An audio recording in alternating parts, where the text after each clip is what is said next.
Welcome back to the Tree Surgery Podcast. Today I've got Ben Hayford with me. Ben's come all the way down from Suffolk, is that right? To come down and do this podcast, so thanks for coming down. No worries. How's the journey?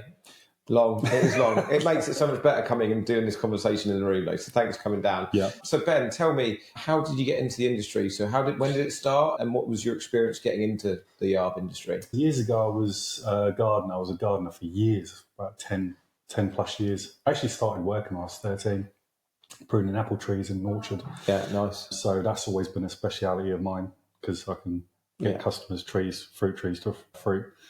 Which a lot of people still don't know how to do. Wow. Yeah, it's crazy. Yeah, so I can have customers who have not had fruit off their trees for like years, and I can go in there and I can prune them and they'll get fruit. So that's like a specialty of mine. But then I started doing gardening, and it was like I always had the passion to do my own business because my granddad ran his own business. I always wanted to do that.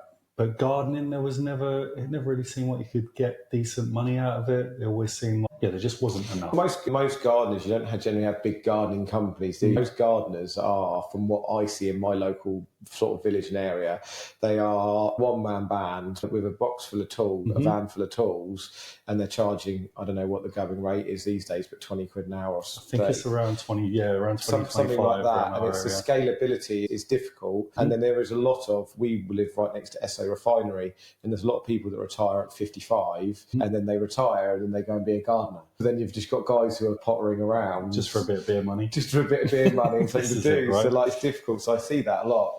Yeah, this is it. So I've done that for a while, and I just kind of got in a stagnant position, and I thought, do you know what? I'll try tree work.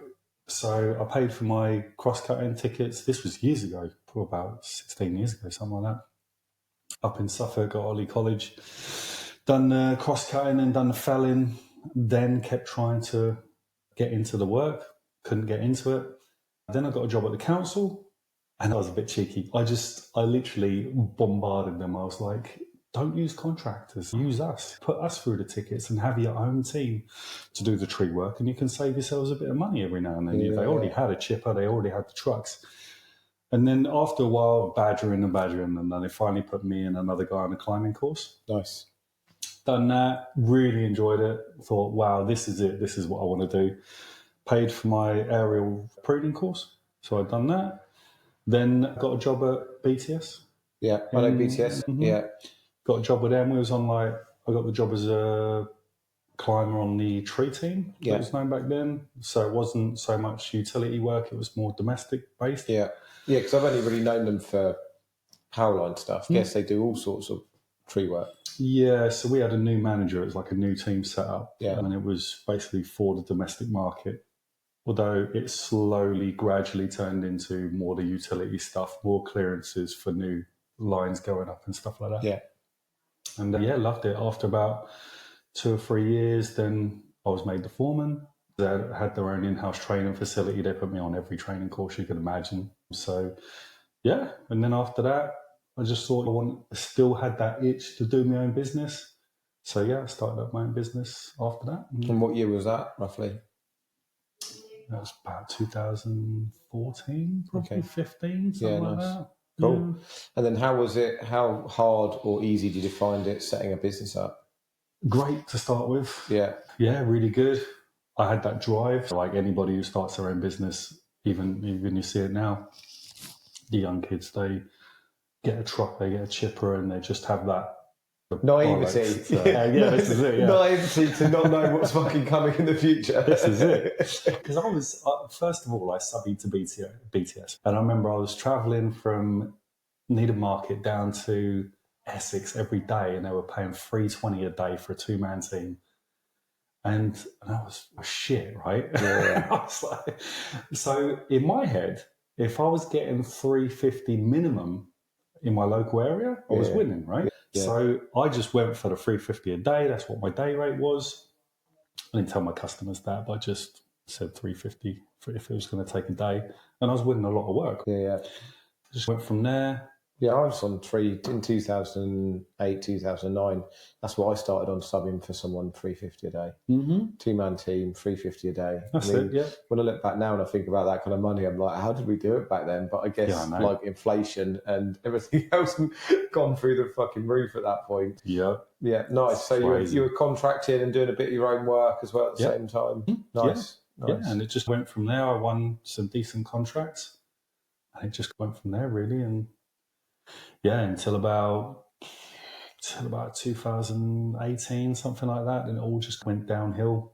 Contracts started going. The payment terms on contracts were just forever, and that just. One thing is organising the work and doing the work, but when you have to constantly wait for your money all the time, it's a killer. It's just hard, isn't it?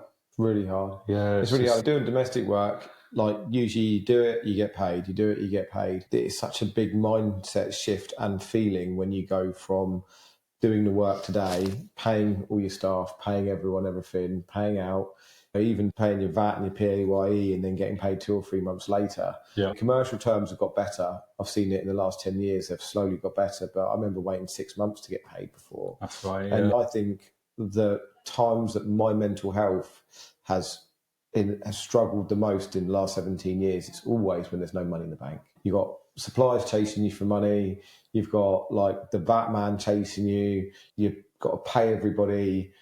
And then you've got to go home to your family and your kids, or go to your home and go, where's my cut of it? Because I don't get that for another 6 months. Exactly. It's hard, isn't it? It's really hard. I remember going down to one company, and because they were like, I think they were like 20 days overdue, the invoice. And I phoned them and they said, sorry, there's nobody in accounts in today, so you're not going to get it until another 2 weeks. And I went down there and I had enough. I went down there and I said, listen, mate, if it got to the end of the month when you got to pay your mortgage, you got to pay all your bills, you got to put food on the table for your family, and you don't get paid, and someone says they're going to pay you 2 weeks later, I said, would you accept that?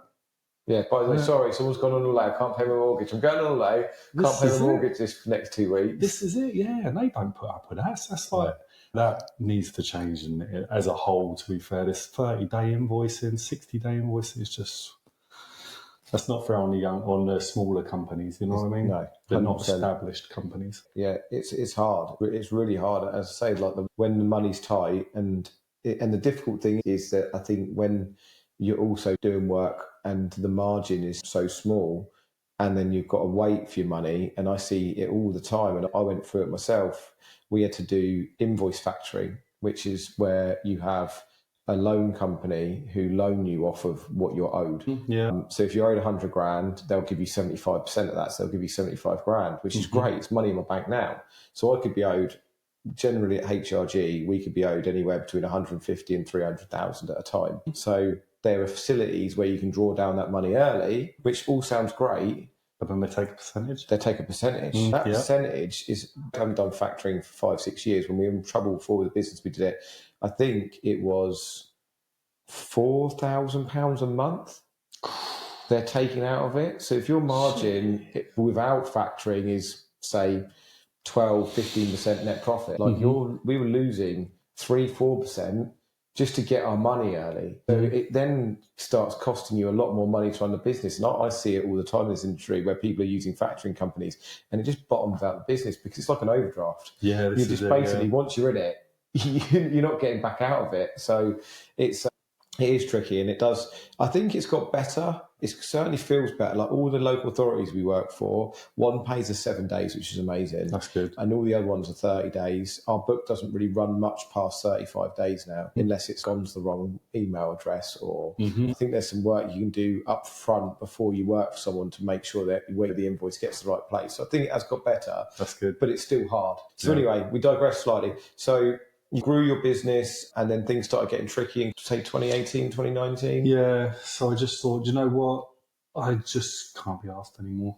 I'm just going to get rid of everything, go back to probably self-employed, just subbing to other companies. And the stress that you felt, I felt that too. And I was like, you know what? I can't be asked for this anymore. Yeah. So I subbied to, I have about 3 or 4 companies who I subby to now. They're all really good.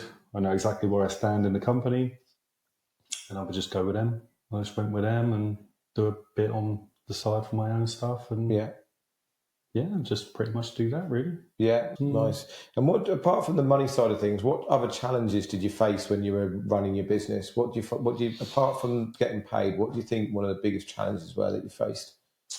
People were difficult. People were difficult to employ. In our industry, we have this weird thing that everybody wants to run their own business. Yeah. So you can have them people, but it's on borrowed time. Yeah, Do you know what I mean? Exactly, yeah. They're like, you can have me, but only as a subby. Yeah. And then because I want to do my own stuff, and I'm not free this day, I'm not free. Who I booked in, and then I'd say to my missus, then they're not even going to turn up, and they're not even going to message me to say they're not turning up, and they just never did. And I'm like, I can see that's going to happen. Yes. I'm like, whatever. Why do you think everyone wants to start their own business? Why do you think that is? Do you think it's something? Because I'll ask that question again in a second. But I put a poll up on the business owners Facebook group recently, and I think there's about 30% of people said no, I'd never even planned to run my own business, because I was trying to work out how many accidental business owners we get in this industry, and how many people, like I grew up, like you grew up, your granddad ran a business, and that was something you want to go. I grew up with my dad running one-man bands, and he was always like, one of his bits of advice was like, if I could start my business when I was a lot younger. He was in his mid-30s, and I started mine when I was 24, and I made a shitload of mistakes over the last 17 years. I'm 41, and I've just got to a place now where I feel like it's all come together. I've learned from a lot of the experience. I've learned a lot about business in books and courses and things. But it's taken me 17 years to get to a point where I feel like I can actually run a business properly. But I think my view is, as I see that there is a lot of accidental business owners, that there's a lot of people who they're working for someone, like we were talking about earlier, where the wages have gone, 24 grand a year for being a crew leader, 10, 15 years ago? Yeah. Like a lot of people are going to go, I can't run a family on this and get a mortgage. No, this is it. Yeah. Sorry, why do you think that is? Honestly, I think when the teams go out, some of the customers let slip on how much the job is basically, right? And then they get it into their heads, holy shit, they're making $1,000 a day for like me and this other guy to come and reduce this tree. Jesus Christ, I could do this. Yeah, I could do this and make a shit ton of money. Exactly, yeah. But they don't understand, because I'm the same as you, I made shitloads of mistakes as I run my business. But you do it, and the important thing is you learn from it. And the young people, they think they can earn that kind of money, but they don't understand. You need insurances, you need running costs. If you haven't got the equipment, you need to get the equipment before you even start. And the price of vans and chippers and all that since COVID, jeez, went through the roof, right? It's like, I bought my Avant 10, 11 years ago for 30 grand, a 750. With a couple of attachments, and then I look back and think how good a value that was. It got stolen last year, got a quote for a new one, it was 56,000. So like in 10 years it's doubled in price. Wow. As you say, a brand new arb tip, you're looking at 50 grand. Yeah, that's it. It's huge. And I remember pre-COVID, a brand new tranny was 24. Wow. I was like, that's insane. It is insane. It really is. I think you're right. Like I even remember working for Chris Hall when I first started and knowing rough prices. And I remember sitting on site going, I know I'm on whatever it was, 80 quid a day. I know he's on 100 quid a day, and I know he's on 60 quid a day. Fuel to the site was about a tenner. There must be probably about 50 quid for other stuff, all that other stuff, insurance and stuff. So yeah, he must be making like 700-800 quid a day or 500 quid a day, whatever it was. And your imagination runs away with you a little bit, and and that's probably where that kind of, we were talking a minute ago about the naivety, but also the optimism. I'm going to go and start my own business this time next year, Rodney. I'll be a millionaire. I think everyone looks at their bosses and thinks he's a millionaire. Like I drive around in a brand new Audi. It's on lease. Like I pay 600 quid a month for it. Like it's paid for by the business. I don't own that outright. It's just a lease motor I have every 4 years that I'll replace every 4 years.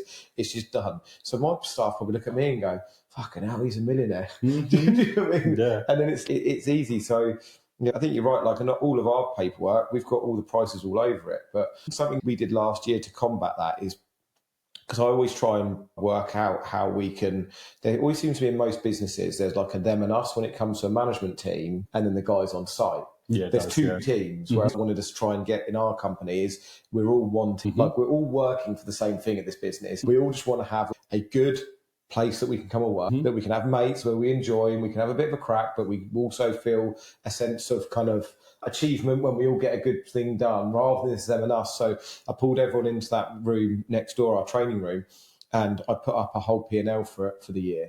And I don't know why, but I was really nervous about showing everybody all the numbers in the business. Okay. And I highlighted everything in yellow that they could have a bearing, which was actually like 80% of the P&L, because everything from revenue, staff costs, breakages, repair bills, insurance. There's so many things, because they all can have, depending on how they perform, insurance. If they don't crash as many vehicles, and, make big breakages on conservatories and things like that, they can have a bearing on that. That could either go more or less, depending on what they do. Yeah. So anyway, we did it, and actually there's a couple of guys that work for me that walked out, and I know they're looking to start their own business in the future, and they went, fuck that, I'm never going to start my own business, because it was eye-opening for them to go... So work then, in a way. Yeah, I didn't realise how much it does cost when you're running 1.2, we turn over 1.2 million. So if you thought, if they guys go, oh, they've turned over 1.2 million, they must be a millionaire,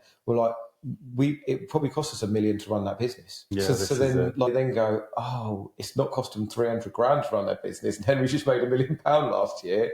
It's a lot of money, but unless we all just show everyone our P&Ls, I think you're right, exactly right on that people just think that it's very easy to make money in this industry, which it's not at all. That's quite a good shout, because I've heard my missus, actually, funny enough, she works for a company, and they done the same with her company. Yeah. But it was completely different, because they made like a profit of 14 million. Yeah. And then they go, here, I had some free cakes. Yeah. It's like, cheers, mate. Yeah. Man, they're paid terribly. But yeah, that actually is a good idea. Yeah, it's just to say, this is what it cost. Then we have a meeting every year now where we talk around, and actually in that last year, we've actually done a lot better, in the sense of we've spent less and we've made more. And I think we've cut costs, and we've had to really scrutinise all our numbers, because everything's got more expensive and the market's so competitive out there. But my idea is always to try and create one team, not two teams, not a management team, not the guys on the ground, not the them and us scenario. They're doing that up there. Why are they doing it? We try and explain everything to everybody. Not only we're making some changes as a business, but this is what it means for you. That's a good idea. This is what we're making changes because I think it's the best idea, but that's what it means to you. Yeah, I think you're right with that. There's so many people work for someone and think it's easier. And I think there's just this optimism and naivety when it comes to starting your own business. I had it. I genuinely thought, I remember Chris Hoare, who was my first boss, he employed like 50 plus people. And I remember thinking, yeah, I can do that. I can do that. How hard does his job really be? Like, he's got a contract, he's employed a few managers, like he's got these guys working under, and then you run your own business and you go, 50 people will be a headache, wouldn't it? Yeah, I had 47 at the height of it. We had 13 teams, and I never want to have that many people again. Wow, no. It was, I was working, I was getting up at 5 in the morning and finishing at 11 in the evening. You suddenly realise that it's really hard. Really hard. What you said about making the management team on the same level as the workers, I've noticed that a lot with jobs that are being advertised at the moment. Something that wasn't done back then, but it's like we offer like staff outings and stuff like that once a month, like a bit of piss up, like that sort of stuff. And I see that on most of the adverts that go on Arb Talk. I don't know, so maybe that is like a new thing coming out as well. Oh, I think so. And I'm very much on the mastermind, and it's the biggest thing that comes up all the time. On the courses and mastermind, I need to employ people. I can't find anyone anywhere. And I always tell people, you've got to be writing your adverts and giving people a good enough reason why to leave their current job to come and work for you. Talk about that you go on for nights out. Talk about how you look after your team, because to me, the old school way, and you've probably seen this over the years, the old school way, especially back in the day, was you wouldn't get thanks for the work you've done. Your pay packet was your thanks. That was it. Your pay packet, and you should be thankful you got a fucking job. Like that with attitude. And there wasn't that kind of put your arm around someone and say, well done. Let's go out and have a piss up, or let's go karting. Let's go and do this fun stuff. And I think people are starting to realise now that you've got to look after your teams. Like your team is everything. Like, your team are the people who are going out making the money. Without them, all together, all in unison. One, it makes you feel good as a boss when you've got a great team and you've got the camaraderie and everyone doing everything.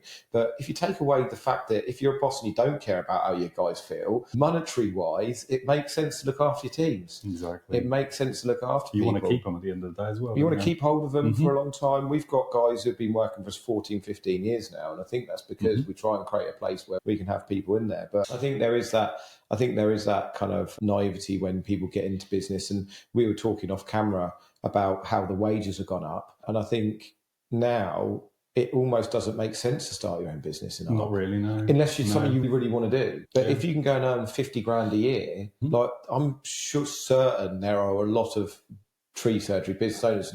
And just for the audience at home, I just want to be clear, because I've got a comment on the last video about the fact that I'm against new businesses coming into the street. I'm not against new businesses coming into the street. Ben is.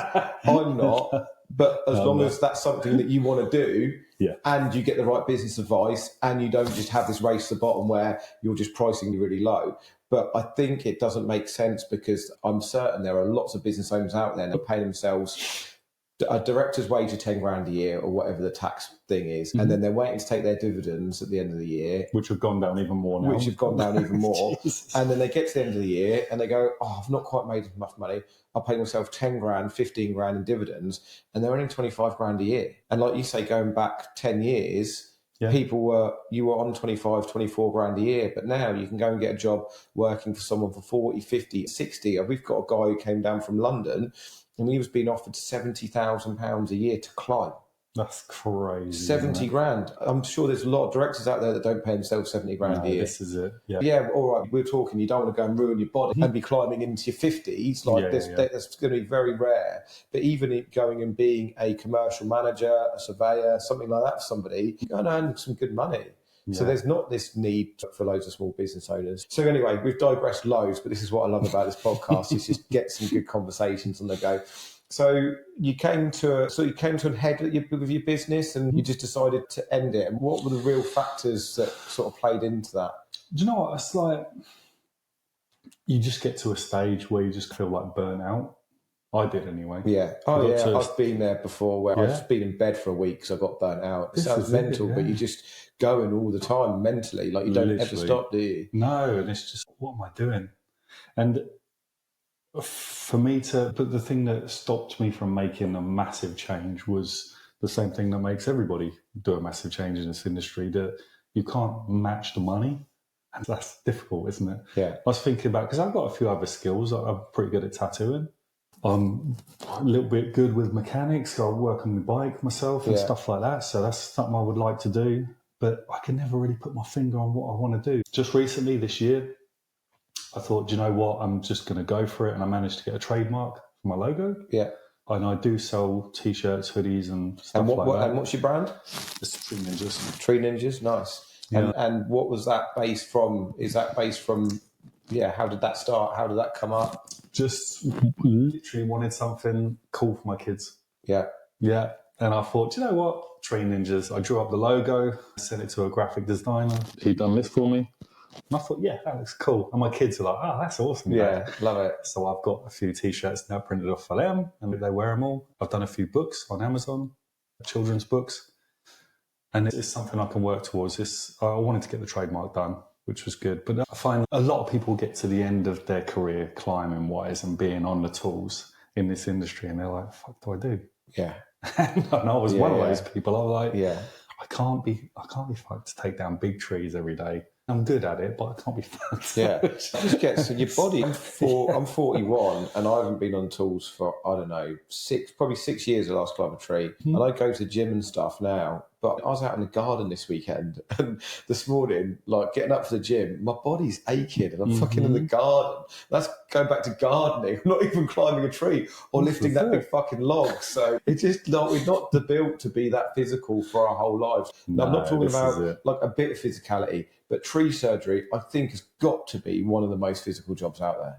It's very difficult. I've had people from the gym come and help me. and their units are big. Yeah. And 20 minutes in, they're like, I'm going home.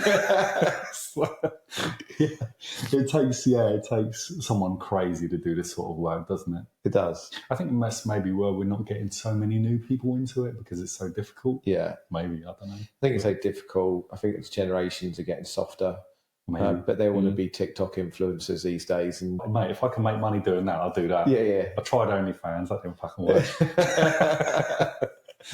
Love it. Ended up paying people. But yeah, crazy, isn't it? Yeah. So Tree Ninjas has come up. What's your sort of future plan for Tree Ninjas?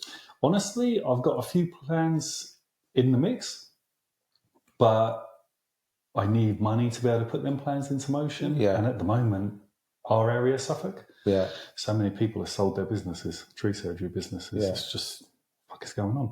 So it's the quietest. The last 2 years I've seen it the quietest. Like last year we were rattling around. We had 6 teams, went down to 4, and we managed to get through last summer. This summer for me, we've just picked up a ton of projects and it's been really good.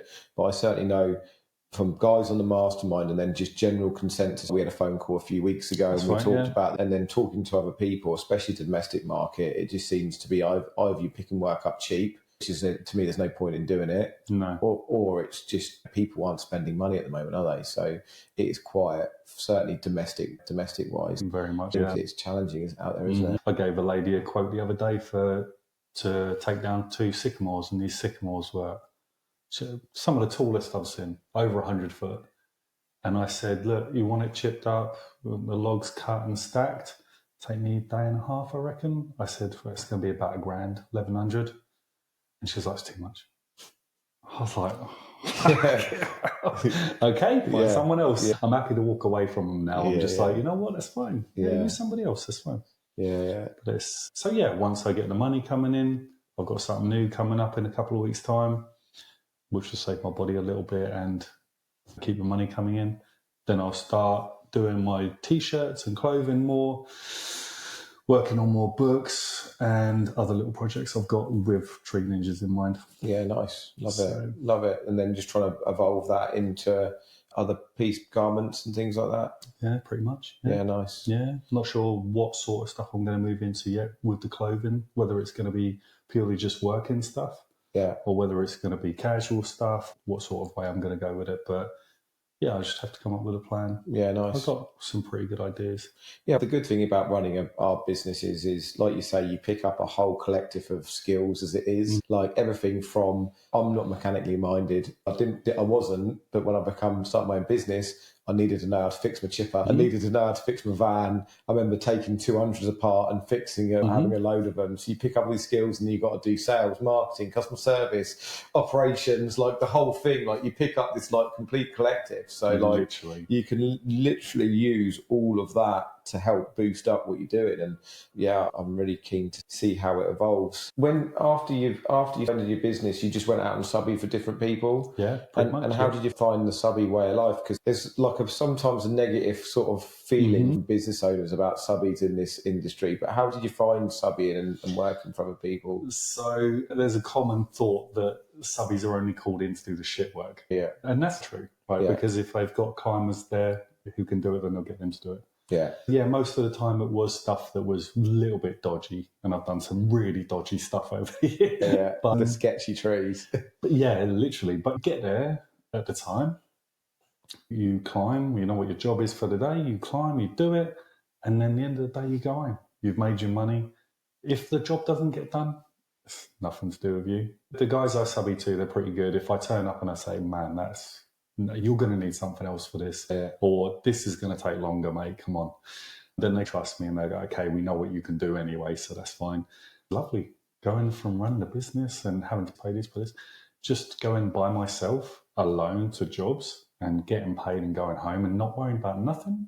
Yeah. Oh, it's amazing. Takes away that feeling, because I think when you talked about burnout earlier, it reminisces for me so much in the sense that you're not just going out and doing a job when you run your own business. You've got everything else to deal with. The stress of not getting paid. Yeah. The quotes in the evenings and the weekend, the family, and thinking I'm not around for them and I need to be able to provide for them, but also I need to be here for them.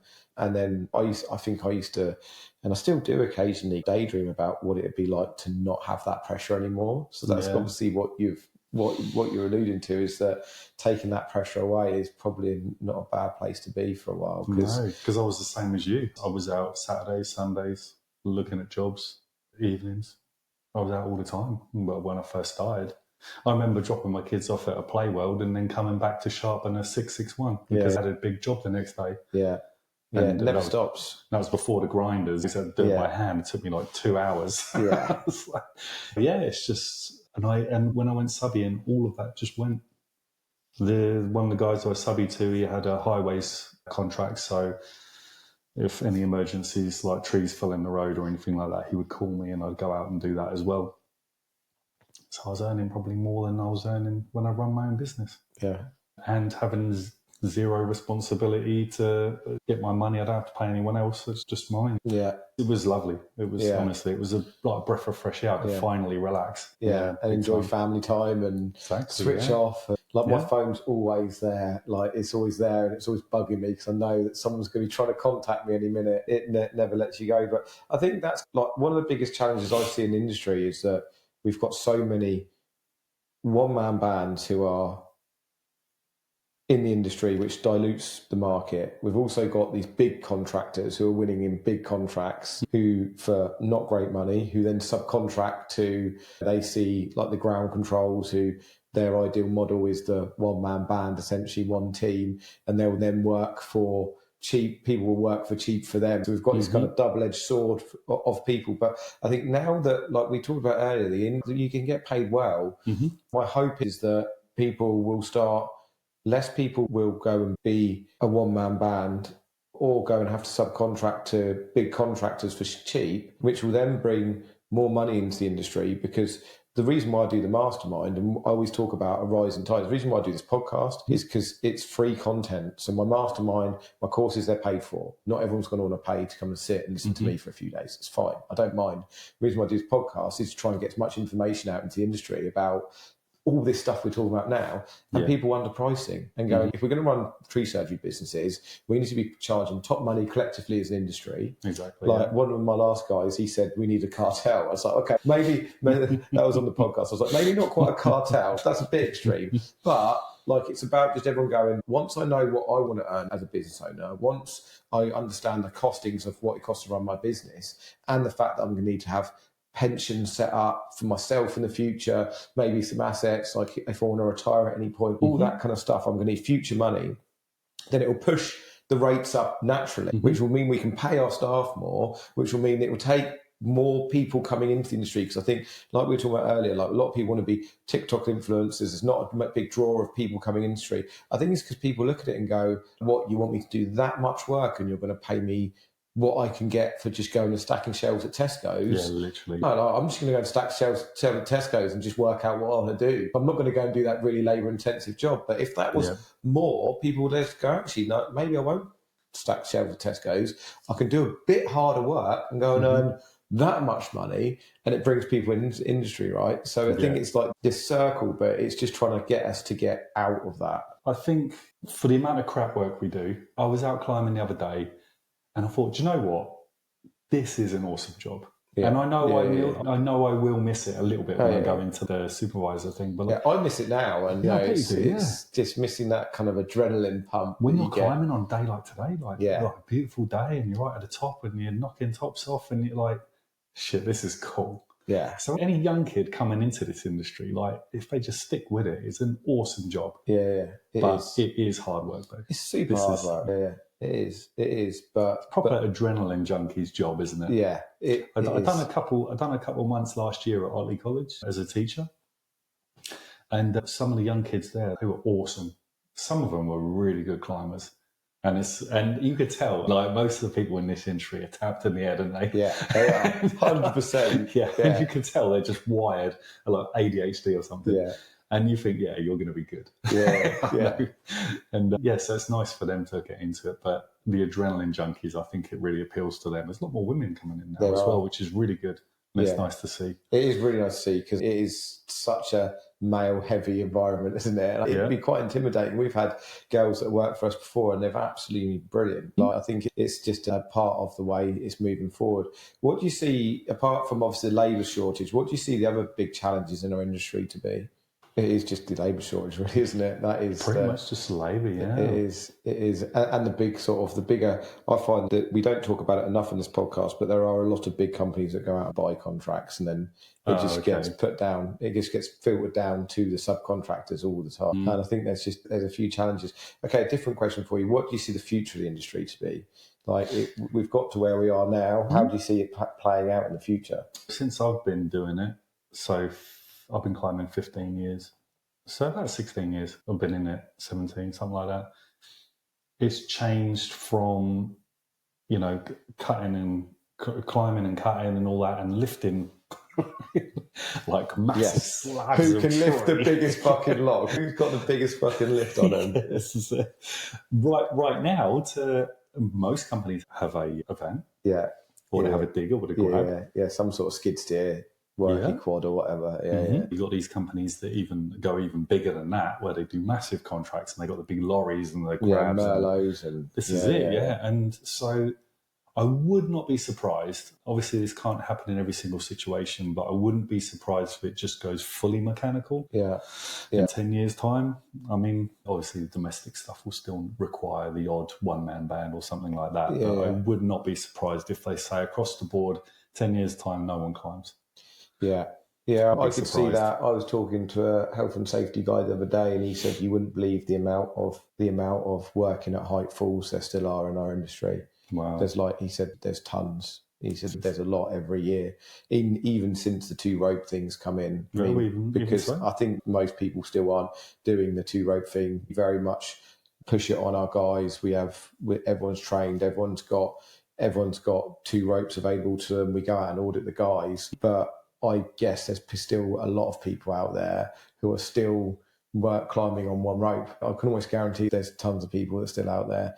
And I wouldn't be surprised, to be fair. I think the more sort of injuries and things happen and the more mech that comes out, I think there'll be a time when they'll just be like, yeah, you can only climb in a certain environment. It was that terrible, and I feel sorry for the guy. And if you're listening, I hope you recover well. But it happened up north recently where he was there was a video from it. It was horrible, and he was up a tree and the tree came out and he's ended up with multiple injury. The more things like that happen, it was highlighted. I think someone commented and said, why was there not mech on that job? It was on a roadside. Why was that not a thing? And unfortunately, that climber was probably let down by whoever he was working for. Like, if one of my guys gets injured on site, I'd be letting them down if I haven't got the right kit for them or the right by them. So I can see that going that way. There's always going to be those tight access places, though, aren't there? There's always going to be that place where you can't get it in. But I think mech has come on so leaps and bounds now, and we are one of those companies where we've got an Avant, we did have a skid steer, and we've got a couple of mutes, and we've got access to mutes.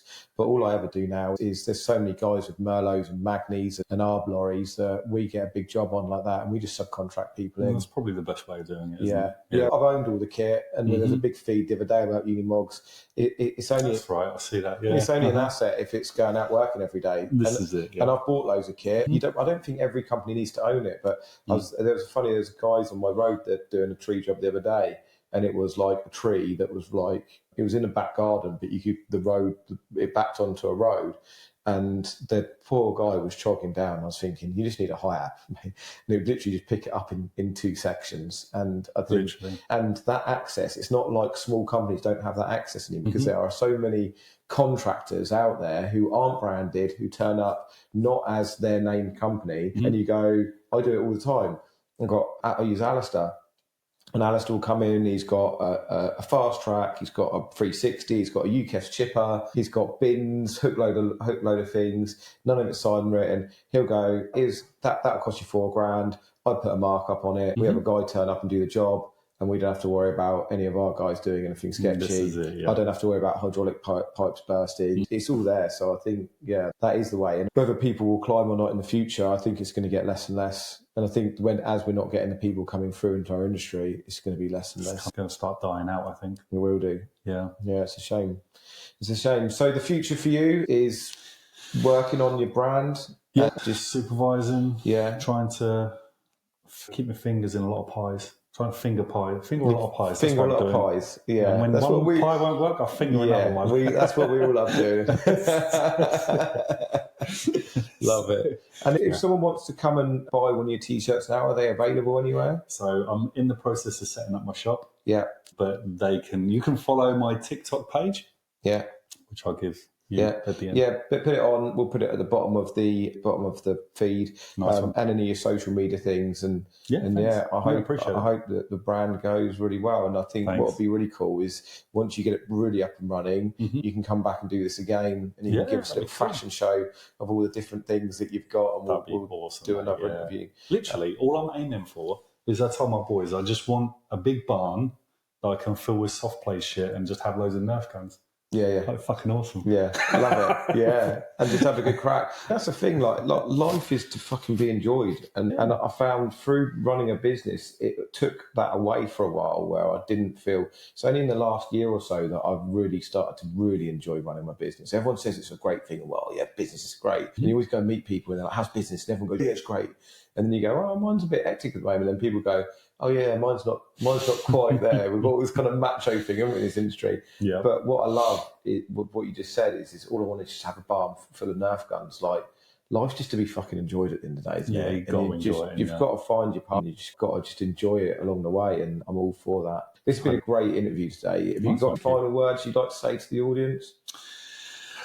Not really. No, just buy a T-shirt. Yeah, when three the ninjas all the way. Yeah. Cool. And we'll get you back down. So thanks very much for coming along, Ben. No worries. Cool. Thank you. Cheers. Good conversation. Cheers, mate. Cheers, mate.